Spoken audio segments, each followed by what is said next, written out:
Apa yang membuat sebuah produk atau jasa menjadi viral? Alasannya mungkin karena produk tersebut lebih baik. Misalnya websitenya lebih mudah digunakan, obat-obat yang digunakan lebih efektif, dan sebagainya. Alasan lainnya mungkin karena harganya yang terjangkau. Wajar saja, setiap orang pasti ingin membeli barang yang murah. Jika ada dua produk yang mirip, pasti kita akan memilih yang lebih murah, kan? Alasan terakhir mungkin karena iklannya yang kuat.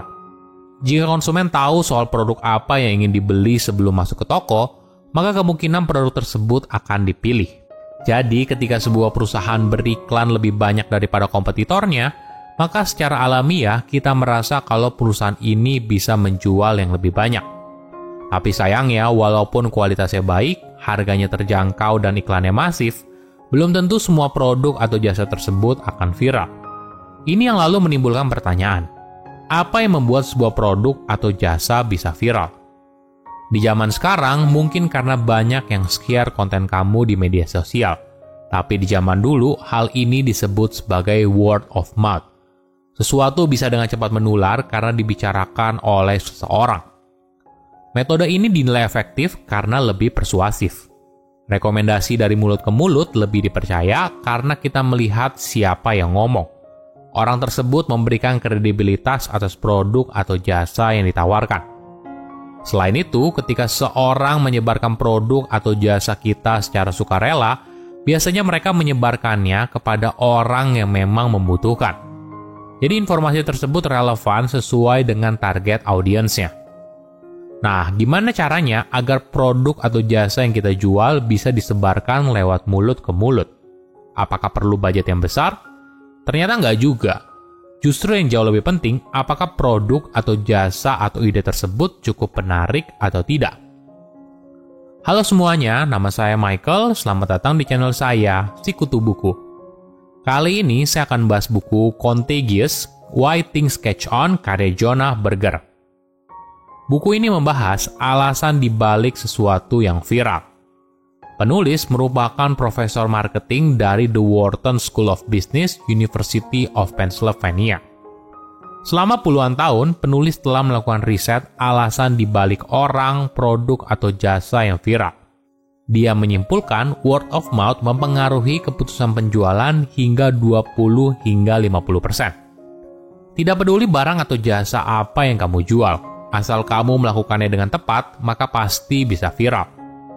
Penulis membaginya menjadi 6 prinsip dasar alasan sesuatu menjadi viral. Pertama, social currency. Apakah orang terlihat keren ketika ngomongin hal ini? Burger $100. Ini adalah ide yang gila. Tidak ada orang yang pernah berpikir atau mencoba untuk menjual burger seharga $100. Rata-rata burger yang dijual saat itu adalah $5. Tapi ketika Howard Wayne menjual $100 cheese stick burger, seketika langsung viral. Ada kebanggaan bisa makan burger paling mahal. Ini yang dinamakan social currency. Contoh lain adalah Secret Bar Please Don't Tell di New York. Berbeda dengan bar pada umumnya di mana akan ada neon sign yang besar, bar ini tidak ada papan petunjuk sama sekali. Letaknya pun sangat tersembunyi, yaitu di balik kotak telepon yang ada di toko hotdog. Tentu saja, bar ini jadi viral saat para pengunjung mulai membagikan ada bar rahasia di dalam toko hotdog. Jangan harap kamu bisa masuk apabila belum ada reservasi sebelumnya. Kedua, triggers. Apa yang membuat orang ingat? Kita harus menciptakan asosiasi, menghubungkan produk kita dengan sesuatu yang dekat dengan mereka. Jadi ketika ada pemicunya, maka hal ini membuat orang akan ingat pada produk yang kita jual. Ada 2 faktor penting untuk menciptakan sebuah pemicu. Frekuensi dan kekuatan sebuah tautan. Frekuensi artinya seberapa sering pemicu ini muncul. Sebagai contoh, jika produk kamu diasosiasikan dengan kopi, maka orang akan bisa mengingat produkmu apabila orang tersebut minum kopi setiap hari. Di sisi lain, coklat panas adalah minuman musiman. Jadi pemicu seorang untuk mengingat coklat panas tidak sesering dengan orang yang minum kopi. Kedua adalah soal kekuatan sebuah tautan. Semakin tidak biasa sebuah tautan, maka hal ini akan semakin kuat. Ada dua perbandingan menarik. Coba bayangkan warna merah. Nah, apa yang muncul di benakmu ketika bicara soal warna merah? Mungkin saja soal hari Valentine, Coca-Cola, mawar, darah, dan sebagainya.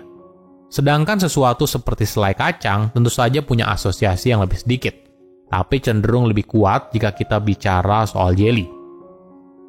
Ada contoh lain yang juga menarik, yaitu KitKat dengan kampanye break-nya. Ini merupakan asosiasi yang bagus menurut saya. KitKat berusaha menghubungkan momen break dengan KitKat. Pesan sederhana yang ingin dibangun adalah ada break, ada KitKat. Ketiga, emotion, perasaan apa yang muncul.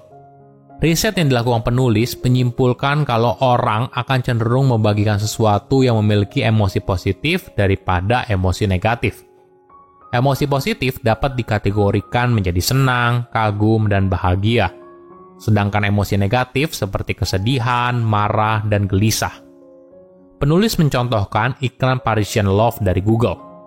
Intinya adalah kamu bisa mencari apapun di Google, tapi dengan cantik Google membungkusnya dengan cerita tentang seorang laki-laki yang kuliah di luar negeri di Paris berkenalan dengan cewek Perancis, hingga akhirnya menikah dan punya anak.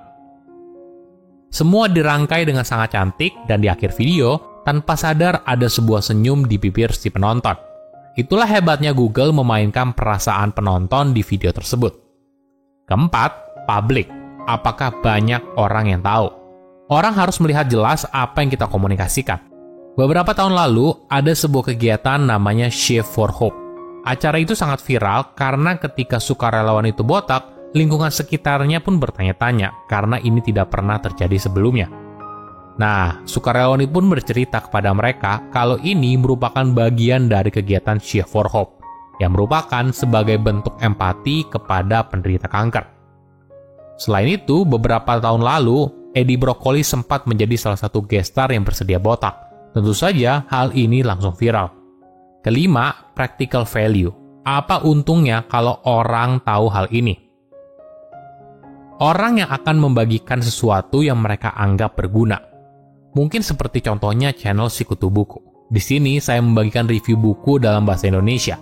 Karena saya tahu kadang orang pengen baca, tapi karena yang tersedia hanya dalam bahasa Inggris agak sulit untuk membacanya. Itulah misi Sikutu Buku, agar literasi baca di Indonesia semakin tinggi dan membaca merupakan bagian dari kebiasaan. Keenam, stories. Cerita apa yang menarik? Orang tidak hanya ingin membagikan informasi, tapi orang ingin membagikan cerita. Penulis mencontohkan sebuah blender bernama Blendtec. Apabila iklan blender pada umumnya bercerita banyak soal informasi teknis, hasilnya orang awam pun nggak paham. Blendtec malah membuat video blender iPhone X. Gila kan? Itu yang membuatnya kemudian viral. Blendtec tidak bicara soal kemampuan blendernya, tapi cukup bercerita kalau Blendtec mampu memblender iPhone X sampai jadi butiran debu. Orang awam pun sudah paham bagaimana kecanggihan blender ini. Elemen utama untuk membuat sesuatu menjadi viral adalah produk itu sendiri. Dari awal kita harus mendesain produk untuk viral. Karena untuk menjadi viral bukan sebuah kesengajaan, tapi sebuah niat. Silahkan komen di kolom komentar pelajaran apa yang kalian dapat ketika baca buku ini. Selain itu, komen juga mau buku apa lagi yang saya review di video berikutnya. Saya undur diri, jangan lupa subscribe channel YouTube Sikutu Buku. Bye-bye.